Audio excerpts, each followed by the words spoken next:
Prépare-toi, petit garçon, elle sera longue, l'expédition. Et même si on n'en revient jamais vivant, il faut marcher droit devant.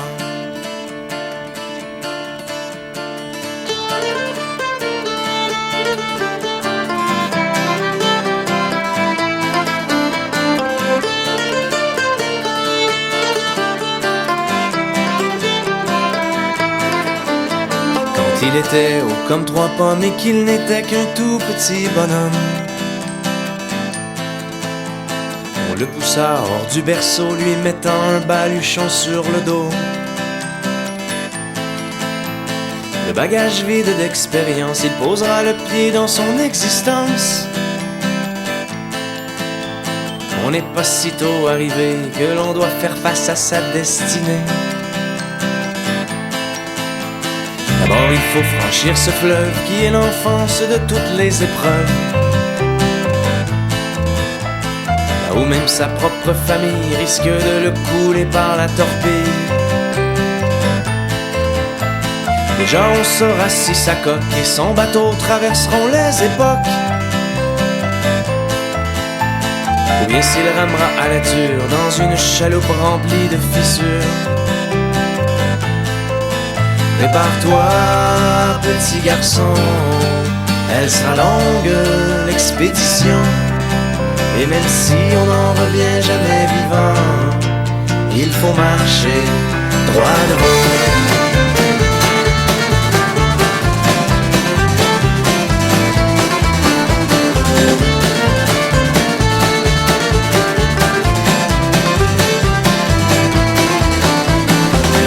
Passage obligé dans cette forêt parfois agitée, là où on peut chercher sa voie, on est souvent perdu au fond de soi. C'est en sortant de cette allée qu'il pourra prendre les routes pavées, ou se contenter d'une avenue précaire en dehors des sentiers battus. Prépare-toi, petit garçon, elle sera longue, l'expédition. Et même si on n'en revient jamais vivant, il faut marcher droit devant.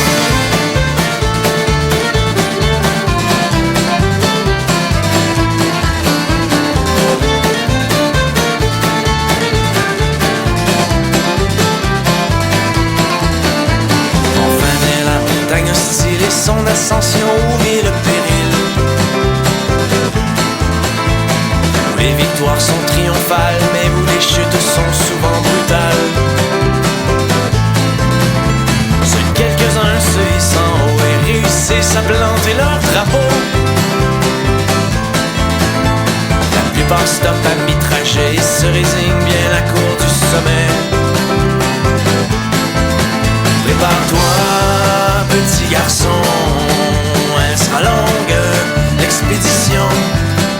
Et même si on n'en revient jamais vivant, il faut marcher droit devant. Quand viendra l'âge du bilan, l'important sera que tu sois content. Car on fait ce qu'on peut dans la vie, tout dépend de ce qu'on a comme outil. On voudrait tous être aux commandes, mais l'offre est plus petite que la demande. Que l'on soit minus ou géant, il faut être fort pour traverser le temps. Bonne chance.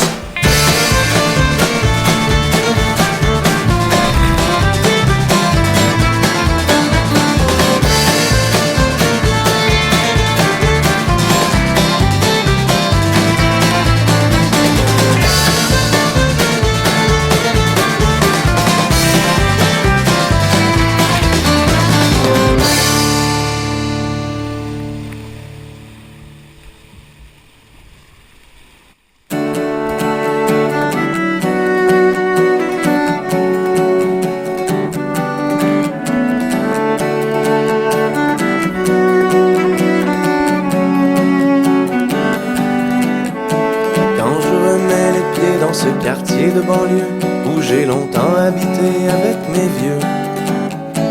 Les arbres ont grandi, on ne voit plus le devant des maisons un peu défraîchies par le temps. Un adolescent marche dans la rue, dernier résistant, une époque révolue, car l'arrondissement vieux de 35 ans est maintenant peuplé de gentils retraités. Il n'y a plus de morveux qui jouent à la cachette, plus de flots qui shootent dans leur net. Ceux-ci sont devenus grands et ont fait des enfants quelque part dans les nouveaux développements. Adieu le pique-vite, ce merveilleux restaurant où on mangeait des frites sur des bancs tournants. Tout comme l'épicerie, il a dû céder sa place quand on y a bâti une grande surface. Y'a monsieur le jambon dans sa pelouse qui vient de m'apprendre la mort de son épouse. La maison est grande, qu'il me dit navré. La pancarte avant ne devrait plus tarder. Les commerces et les gens ne sont que de passage. Le quartier, lui, traverse les âges, conservant dans ses cours, ses maisons et ses rues l'âme de tous ceux qui ont vécu.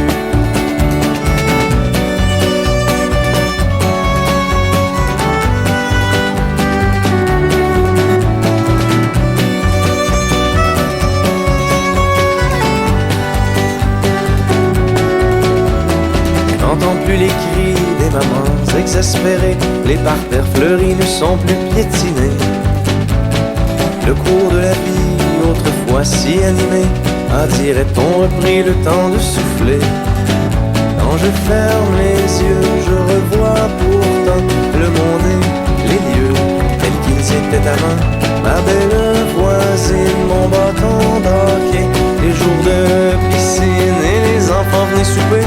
Peut-être bien qu'un de ces quatre, ce sera à mon tour d'avoir un petit bout qui voit le jour dans un autre quartier qui le verra grandir et remplir son sac à souvenirs, et remplir son sac à souvenirs.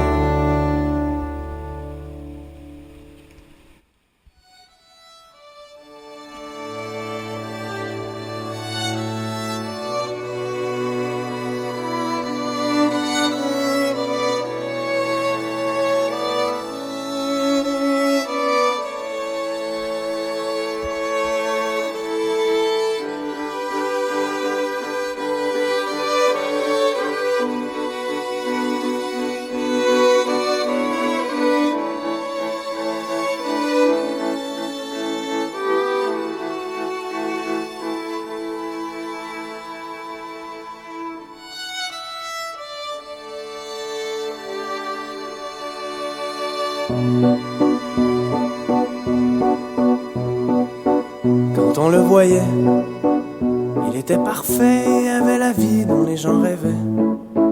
Famille charmante et une entreprise plus que florissante, une épouse aimante.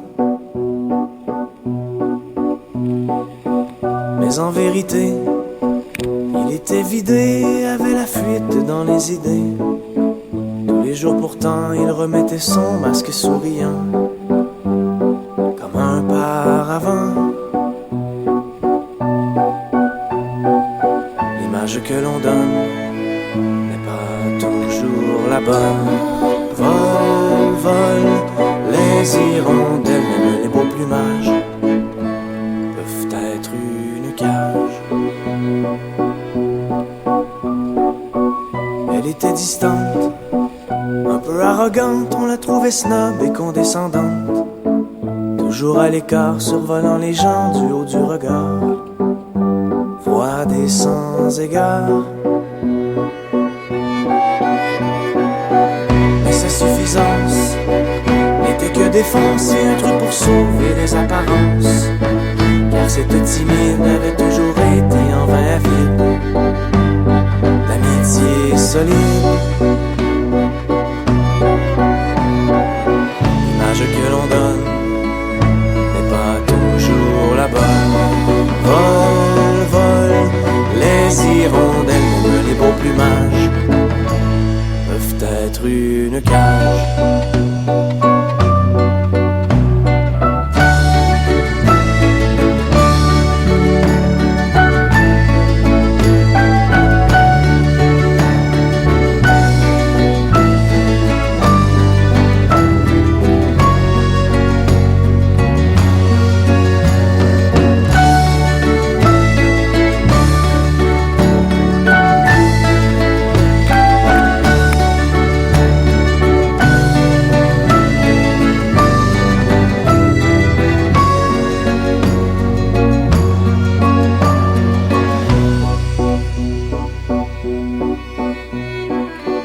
On disait souvent qu'il était avenant et qu'il avait l'âme du bon vivant, homme sans tourment qui se laissait aller au gré du vent, un Roger bon temps.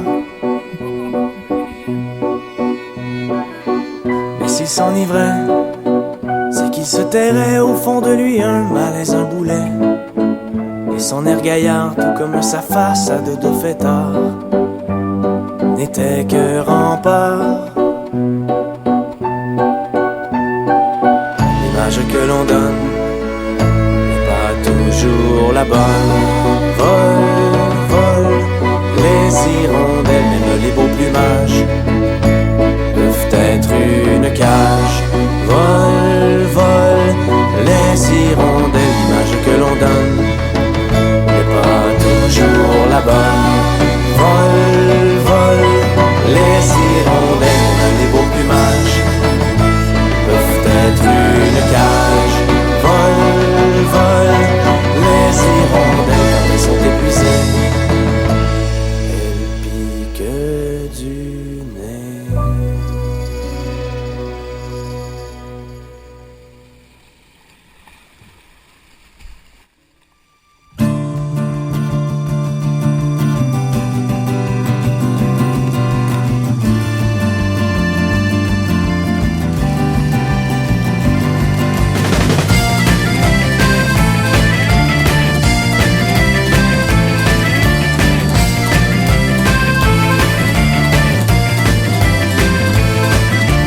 Monsieur ne dormait pas beaucoup depuis quelque temps. Un ami médecin lui a même prescrit des calmants. Tantôt lorsqu'il sortira, il devra faire semblant que tout est sous contrôle et puis le dire en souriant. Même si les sondages le placent bon dernier et que les scandales vont finir par le couler.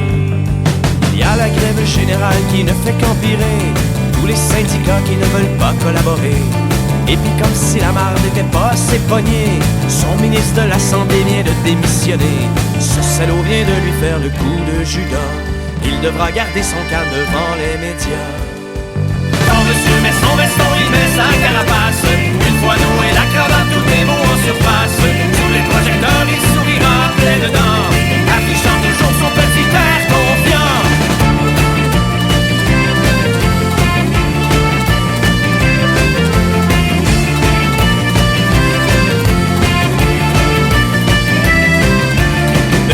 Arborait maintenant les cheveux grisonnants. Durant son mandat, il avait vieilli de 20 ans.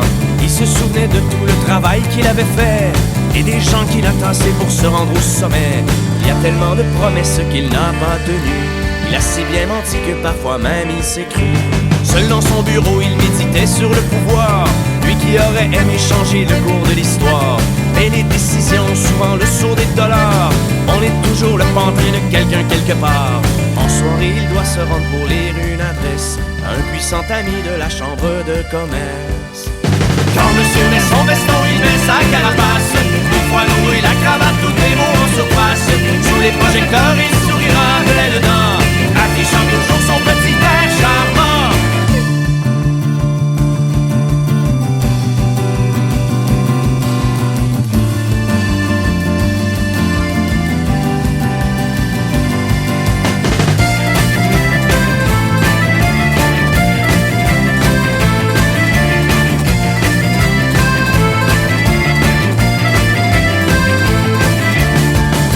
Maintenant est dans ses